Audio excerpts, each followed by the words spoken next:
A couple of years ago, I did a project for different dentists, which you can see on the slides. And the request was to distress people in the office because the kids were very stressed when they came to the dentist. So they asked us to do something. So we used to do interactive animations, and this is something we've been doing for years. But this time we changed and we provided a new way to do these interactions by letting the kids draw themselves some drawings. So they've been active, they've been doing things and mobilized different areas of their brains. And these drawings were then scanned and integrated into an interactive animation where you can see on the floor they could interact with their drawings, and those drawings were then, or this image of the interaction was then brought over the dentist chair so that they could distress and see always their drawing. So they created a very strong bond, and to our big surprises, the dentists and ourselves, kids actually were not only amazed, but they were really bound to this. So that means that they asked to come to the dentist, which was totally unexpected, both for the dentist and us, because I get nightmares for the dentist. And obviously this was so strong that they forgot about that. And this showed me, even though I've been working quite a lot with immersive technologies and the senses of people, it showed me that actually there were powerful tools at work in our brains to completely change the perception of even stressful areas. And that brings us to the idea that, or to the concept that actually we need to win minds and brains and not just the attention of people. And this is where neurosciences and different type of immersive technologies and communication kick in. So we built up this group. Et je m'appelle Marc Judor, je suis français, and I am the managing director of Montlumi and co-partner at UnitQ, doing a lot of immersive technologies. But we have also Kalle. Ja, danke, Marc. Mein Name ist Kalle, ich lebe in Deutschland, ich bin auch der deutsche Part dieser Geschichte, and I'm a trained sociologue and a former stage designer, and spending my whole work life in customer experience. Leon. Yeah, dankjewel Kalle. My name is Leon Ketter, and I live in the Netherlands. I'm based in the Netherlands. And yeah, my background is in psychology, and I bring all the knowledge about neuroscience and the brain basically into the group in order to win minds and not just attention, and leverage all that we know from the current research. Yeah, and we have to excuse Nadine Wun. She is a German one too. She complete our team, so we are 4 people in our team here. Nadine stands for efficiency, structure, and smooth processes. She's a professional event designer, and she's a mother. And in the moment, we have to excuse her, to apologize, because she have to bring her kid, the small one, to the kindergarten and have to stay with her 2 days. And in this situation, it's better she's not with us. Good. Okay. Thank you for the introduction. Maybe let us dig in right away about the topic. Leon, let us tell us why and what happens in our brains. Right. So let's look at what happens. And I would like to start with a statement: decisions start with a perception of a problem. So what does that mean exactly? We'll dive into that in the coming half an hour, 45 minutes. And I would like to start with this video and ask you, how many passes does the team in white make? This is an awareness test. How many passes does the team in white make? Go!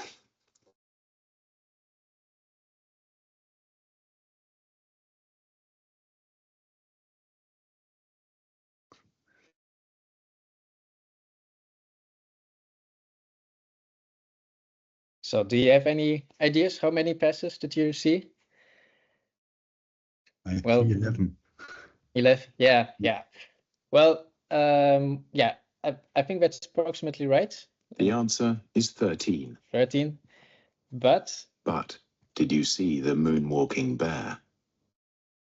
so let's watch the sequence again.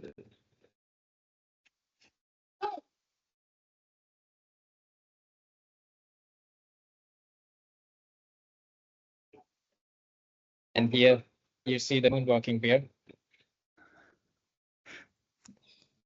And this was actually in an advertisement, but it's very interesting. It symbolizes also what we're going to talk about today, because this is what we call priming in psychology. And yeah, basically this priming focused our attention to a certain aspect in the video, while there was something very strange happening. There was a moonwalking bear walking through the scene. And the question we want to address a bit today, maybe what are the moonwalking bears that we have in our businesses, the opportunities that we don't see, well, because we don't know how to execute our projects. And we'll talk more about this now. Yeah, actually, thank you, Leon. What happens here is that we clearly see that our brain takes decisions without us really noticing. He collects things or forgets things on his own agenda. And actually what happens is that every day we take 35,000 decisions. That's a stunning number. That's a lot of decisions. And of course, those decisions are mostly automatic. That's like when you drive and you have your thoughts wandering, you still are able to drive and not to make an accident. Or when you take a cup of coffee, you don't need to think about putting your hand on the cup and bringing it to your mouth. Those are decisions made by our brain. The incredible thing is that on these 35,000 decisions, only 0.23 are consciously made. So that's really important to understand, because that means that in all communication strategy, we have to take into account the huge amount of automatic decisions that our brain takes, and not only target the conscious ones. Because if we are just targeting on the conscious decisions, we are clearly doomed to lose. There's no way that you can build up a communication by forgetting about the 99.7% of decisions which are taken automatically. And this leads to a lot of variances. Kelly, maybe you can tell us a bit more about what those variances are. Thank you, Mark. Yes, before I jump in the pictures here, let me say what is in for you. You are listening here, and of course, informations are good, but for my point of view, our works help people to change how they act in business surroundings. So that means you can create more impact, and if you work in a non-profit organization, more reputation. So we try to mirror all that in a business background. I want to start with that thing. What I really love is the idea of Kahneman. So he gives us these shooting targets, and look at that one here.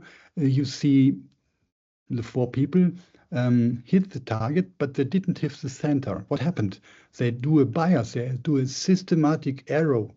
They do something which lead always in the wrong direction. What is happened in real life? Reputation bias. We have different names of bias. So a reputation bias, let us think to the company Kodak. They are believing that the repeated information is true. So photos on paper would be last forever. But as we all know, that was really a mistake, because they believe it's repeat and repeat, and that's why it's true. That is the idea for bias. And you see it here in the picture in the fruit bucket. Leon, show me please the next one. And here you see the different results. The hits are random, but even they didn't hit the center. That we call in our background noise. So it's a random variation. And it means people do decisions, but they do them in different times. So that means in the evening, maybe the answer to the question with a different answer than in the morning. In reality, I come from the background of event design. Let us think about somebody have to make a decision for a location. And maybe in the morning he decide in a monastery would be really good for this event. And in the evening may say maybe a business hotel. And that we call noise because it's random. It's dependent on the personal feeling of the people, and it's cost money because you do a lot of mistakes in that. And especially in the surrounding with subjects' decisions, noise and bias together come and cost a lot of time and money. Let us see the next pictures. Here you see if we put noise and bias to them, what's the reality, especially in areas like judges or like event designers or marketing directors. They are mostly hit by this idea. So what we are using is we use algorithms which replace human intuition and into a ruled basis. What we want to do is open the box and say we can read human action. We can say their act irrational, but predictable irrational, and that's our business. And further on, we go on and say what we can do to create accurate results in business background. Yeah, thanks, Yuka. And to do that, we need to know what happens actually. Leon, can you maybe share a light on that? Yes. So let's look at this brain, and from modern neuroscience imaging techniques, we can quite detailed lay out what exactly happens in the brain. I would like to come back to the video that I showed in the beginning to quickly give an impression, a simple impression of what happens, which is basically when we see the video, we have a perception of the visual areas that are in the back of the brain. And there is visual information that is processed. Yeah, as you can see already in the question, do we live in a rational or emotional world? Well, it's not only our perception that is just objectively. So we don't perceive our surrounding, and this video specifically in the beginning, objectively, but there are more complex processes playing into it. And these are cognitive processes, so some control mechanisms, but also affect and values. So for example, in the video, the value was increased to count the numbers of the passes of the white shirts. And this is why your perception was influenced, and the attention wasn't there at all to see that there was a moonwalking bear in the video. Yeah, and this is all linked to our chemical factory. Our brain is a chemical factory. It's been a chemical factory for ages. It's been done like that because for preservation purposes. In nature, you had to take decisions to preserve resources, to escape from danger, whatever danger it is, and all this needs to happen in a split second. So that means that the brain is taking decisions ahead of your cognition, and it does that with two type of cocktails: the angel cocktails and the devil's cocktail. It stays for let's say positive drugs and negative drugs, whereas this is actually not really accurate, because both of them are needed in our brain, in our body, to create what we call homeostasis. That means balance, and you trigger some of them, some of the positive ones, and then you need to also trigger some of the negative ones depending on the situation. And we bound the positive ones under the terms of dose. Dose stands for the four main components, four main drugs which moves us. The first one being dopamine. Dopamine is the instant gratification, creates rapid movement, rapid decisions, and also craving, as you can see, for chocolate. Many of us have known that. The second one is bound to belonging. It's oxytocin. It's what brings you together, what make you feel part of the family, of the team, of the company. And this is very important. It's far more important than for instance, financial rewards or status. But status and rewards are also important, and they are part of the serotonin process. This is what moves into you when you work, when you're at work and you want to achieve something, what drives you onto long-term projects, which drives you through your life to achieve and succeed in things that you do. And the last big one is endorphins, very well known from all of us when we get a kick, when we go down a nice powder snow, or take a wave, or make a great basketball, or whatever. Sport achievements are very good at generating endorphins, but roller coasters as well. So it's not just bound to that. And those are the positive ones. And as I said, we have also negative ones. Negative when you have too much of them, because noradrenaline and cortisol are very efficient when you have a tiger, when you have a typhoon in front of you, or when you have a car running into you. But of course, if you use them in your daily life, they're pretty bad, because you are going to feel pretty doomed.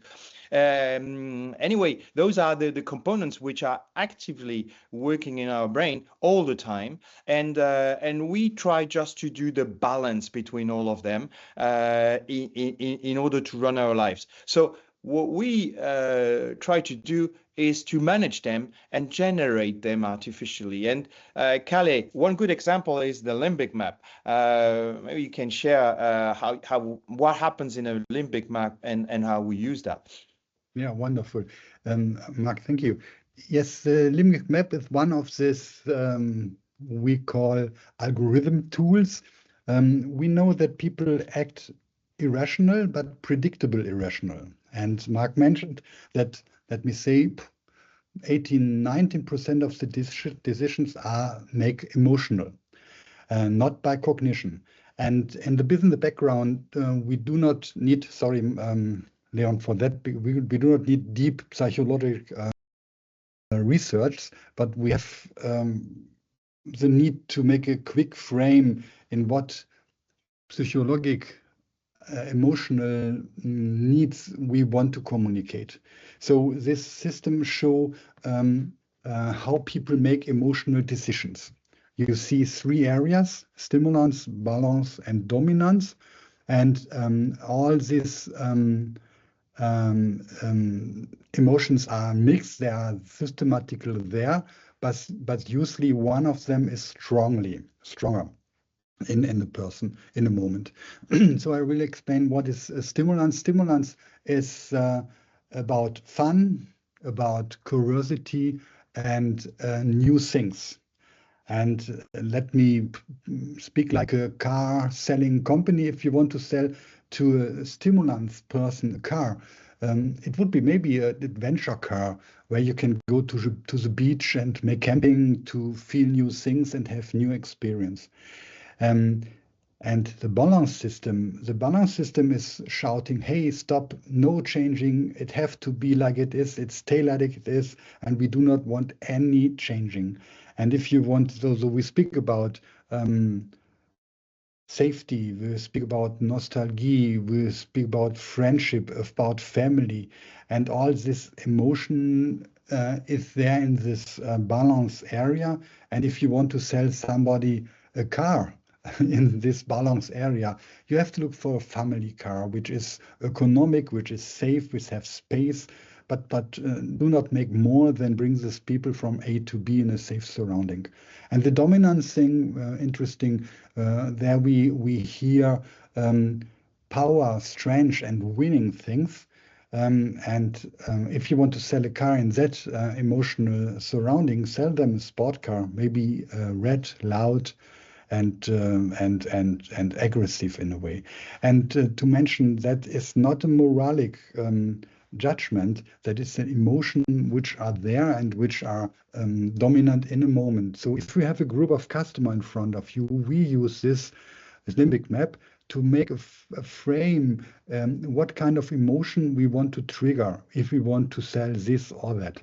And this machine, let me say that this limbic map machine work really quick, really on a high quality, and you have in a nutshell what emotion you want to mention. I started at the beginning speaking about the decision between a monastery and a business hotel for a location in a business meeting.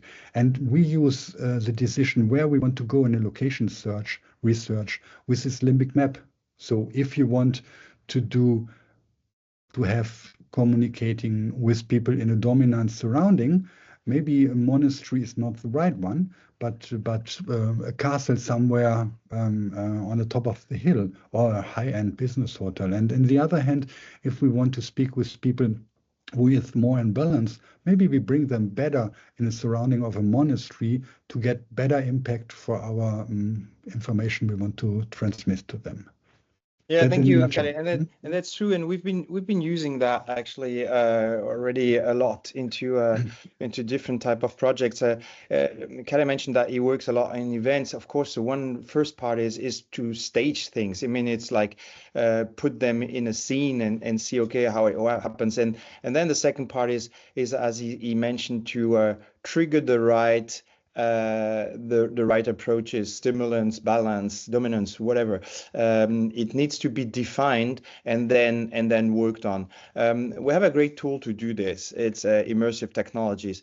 Actually, I started personally to dig into neurosciences using the immersive technologies that I was applying to different type of customers. And what I saw is that we got far better responses, emotional responses, and then afterwards concrete sales and efficiency responses, be it sales or pitches or whatever, by using those immersive technologies on big or small scales. I mean, it can be done in different ways because it bypassed the cognitive path, and it just touch people directly at the heart of the target. It's like a shortcut to this limbic map that Kalle just explained. We go directly to what matters, and this what matters is defined by the customer, by what you want to do. Is it recruiting someone? Is it pitching something? Is it doing a better store? Is it selling more? All this can be done by using those technologies or those scenography. But again, those are tools to the benefit of the purpose. So we need to understand what works in the brains in order to be able then to create all sorts of tools to simplify the whole process and make sure that this goes into the 35,000 rather than in the 0.23. How do we do that? Maybe Kalle, you can tell us about this fantastic pyramid. Yeah. Leon, are we in time, or did I have to speed up? Or we are in time. Yes. Yeah. Thank you. No worries. Leon, I have the job of the timekeeper today. Thank you for that. Again, open the door for one more algorithm. So a tool which frame these ideas of psychologic and neuroeconomy in a frame, in a picture. So first of all, it's not longer just about making participants feel good, but about the business success of this event. I speak here of event measurement methodology, so we can measure exactly what is the business impact of a communication or an event. And we use this simple looking pyramid with these 5 steps, and starting with the target audience. So there is a group of people which have impact to the return on investment. So they have to be the one which do really things, or which can do really things which have impact in our return on investment. So the target group is very important. Choose the right one. Then it's a learning environment where we give this information of this communication. So we go in a monastery, or we go in a business location, or as you see in the pictures, we create a special location for special communication. So the surrounding is very important. Then the learning himself, Leon will say some words about that, but we have not only information, we have different types of information. It is network, it is attitude, it is skills. So Leon will deep dive in that afterwards. Then we have the behavior thing. That's mean after you go through these steps, you do something different than before. So that's mean you speak with somebody, you help somebody, you buy something. But for us, important in business surrounding, we do not look so much for thinking and feeling. Of course, we know if the people are happy, impact of information is much more bigger.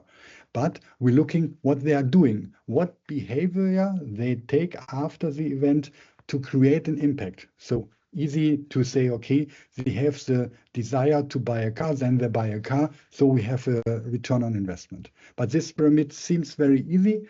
It is easy, but in the background with this pyramid, we can really measure all gestures we do to create impact. Right, indeed. Yeah, so we can really dive into it, as Kalle said. Most importantly is slogan: if you can't measure it, you can't manage it. Because, well, yeah, our message is, of course, that we want to find out where's the moonwalking bear in your project, that we can detect and increase your return of investment. So basically, when we work together, we look at, okay, where are you today? What is your question? What challenges do you face in your work environment? We create a hypothesis and collect pre-intervention data on the status quo.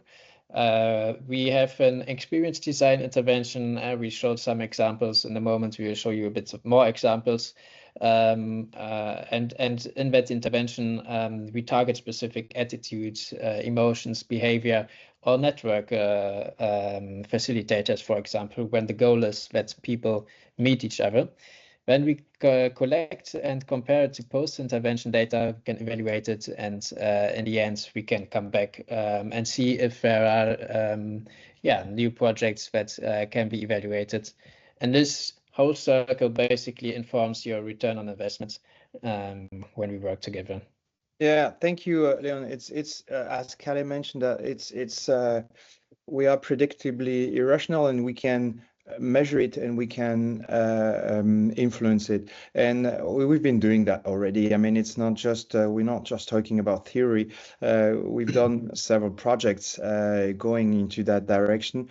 It can be symbolic, like for instance, this nice yellow ball that you see. Imagine, believe it or not, this is an energy company, and what better image than the sun to embody energy. When you come into a place where you have a huge sun, virtual sun, not actually a real sun, but it's not the real one, hanging on the ceiling, it's impressive, it's massive, it's imposing on people. The same goes when you go to real estate, and that you have like the whole story of the real estate just happening on the walls, and mixing different feelings that you expect when you are in real estate. Or when you are in a technical environment. Technical environments are complicated. So you know that your customers are not going to remember most of what you're going to show. So you need to show it in a different way. You need to show things that are playful, so that they understand immediately, and that they remember as much probably the notion or the message that you wanted to do as the way they saw it. And this is how they create the best memories. It's used, these techniques are, by the way, used also a lot in teaching, where you combine multi-senses teaching. It's always much more efficient than if you go for just normal information that you want to address to the cortex. And that goes on small and large scale. On small scales, as I showed in showrooms, in stores and so on, or in pitching, like you can see on the left-hand side, where there was a pitching done using tools for a small group of people. But it can be done also on huge scales, where you use symbolic things and emphasizing on what is important for the customer. You know, for instance, changing his image a certain people group, or showing him into a certain type of context. So in all these cases, the combination between these neurosciences knowledges and the use of effective immersive technologies or immersive approaches is going to create a strong difference. That leads us, this is actually our core offer, and maybe Kalle, you can detail what is our goal at UnitQ. Yeah, thank you. So what we are doing, or what normally will be done, experience design is conventional. So the companies and the agencies have their way to do this, and sorry to say that if you do not use the new things and knowledge, you waste resources and missed insights. Our approach is that we really go to connect the matter, have a brain view why people buy, and that is what we are doing. We deep dive in the product, we deep dive in the customers, and then we create a way to use our knowledge to bring a bigger impact. In a nutshell, to say that. And our service is what we are doing. Of course, it's listening. Listening is we hear what happened, because everything is a bit different. We know the big corporates and we know small startup companies, and that it's one of the things we do first. Listening, that's mean consulting. Then Leon have to push the button every time. It's in the end, it's a project. We have to see the project. They have different things to do in an event, in a flagship, or in a showroom. We bring it on the carpet, then we do the analysis and the impact and researches with this. And in the end, we if you want, or we train or coach your team, we think like an incoming company. So of course, we are happy if you join us to create projects for you, maybe for the rest of the life. But most impactful is if we jumping in, working in a project, and work with your team to train them to be able in the end to repeat this kind of techniques, to hold these ideas and as a knowledge in your company.